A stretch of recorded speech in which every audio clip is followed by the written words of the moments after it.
There's footage and records of objects in the skies that we don't know exactly what they are. You don't know what you're looking at. What's driving that thing? It's not a space alien. Aliens. It's unidentified. So on the Lex Friedman podcast a couple days ago, episode 308, it's titled Ryan Graves, UFOs, Fighter Jets, and Aliens.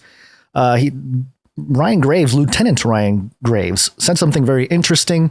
And for those of you who haven't been keeping up with a lot of the UFO disclosure type of stuff going on, there's been a few people from the military who've come out and talked about this issue.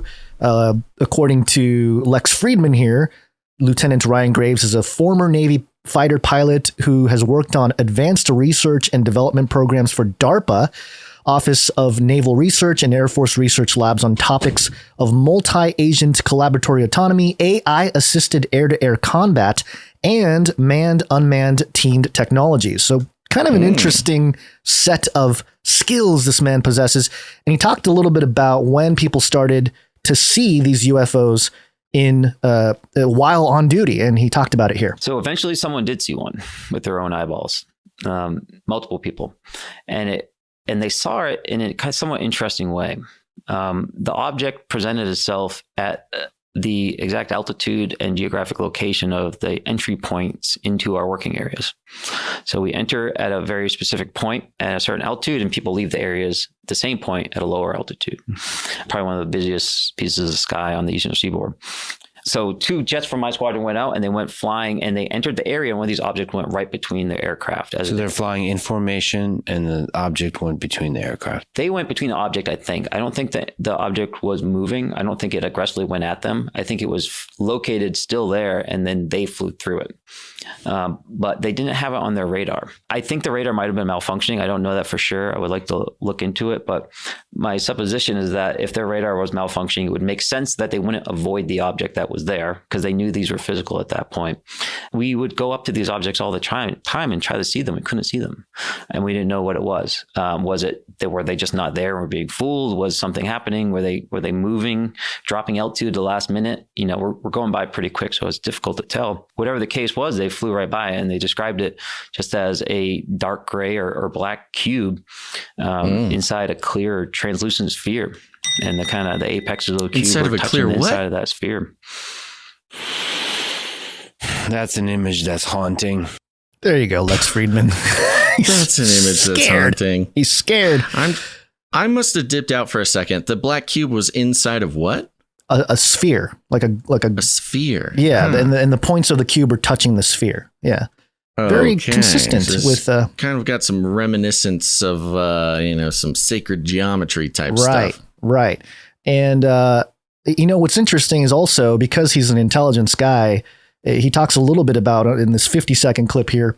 About what he did about it, or what the military did about it initially. Maybe we thought they were balloons or drones or malfunctions, or maybe we thought it was spying. But at the end of the day, if we're going to hit one of these things, then we need to take care of the situation. And that's actually when we started submitting hazard reports or HAZREPs to the Naval Aviation Safety kind of communication network. And it's not like a big proactive thing where people are going to go investigate. It's more of a data collection mechanism so that you can kind of share the aggregate data and make sure things are progressing. And so it wasn't a mechanism that would result in action being taken, but we were hoping to at least get the message out to whomever was maybe running a classified program that we were not aware of or something like that, hey, like you could kill somebody here. Like you've grown too big for your britches here. Take a step back. So that was our concern at that point. That's kind of where we were thinking this was going. That's really interesting to me that their initial thing was, hey, maybe there's something in intelligence. They got the technology. It's kind of getting in the way now. If it's endangering our people, then you guys need to know. So right. It tells a lot. It says a lot about the initial thinking of these people. It's not aliens. It's not, anything else. It's just, this must be some kind of technology that might exist. Black budget, CIA. Yep. Thing. Deep underground.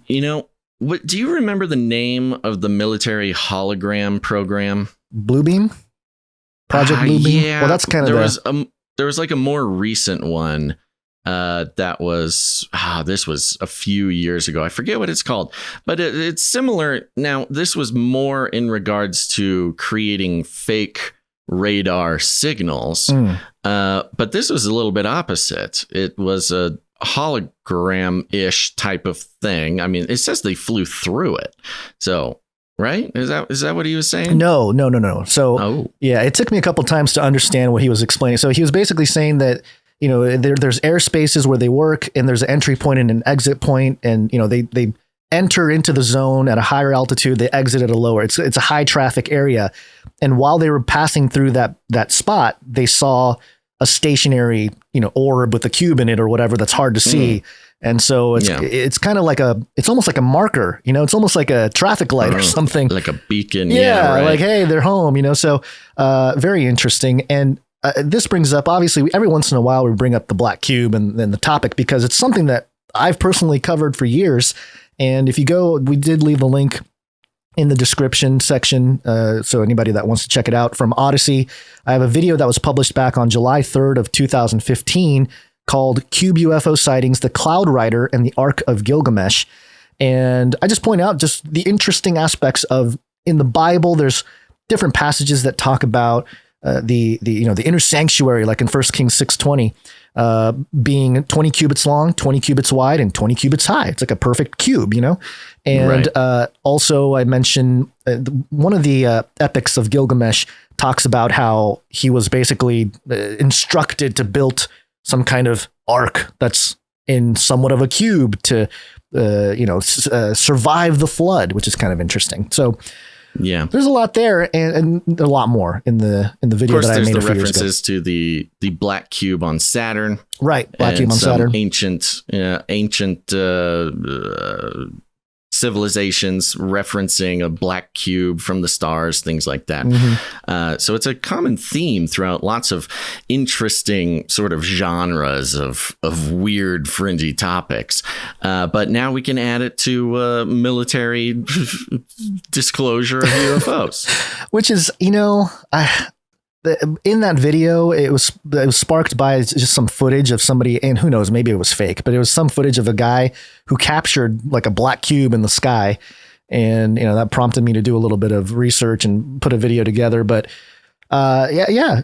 we seem to be on the path of because this is all ancient type of stuff. I feel like this type of technology has just been around forever.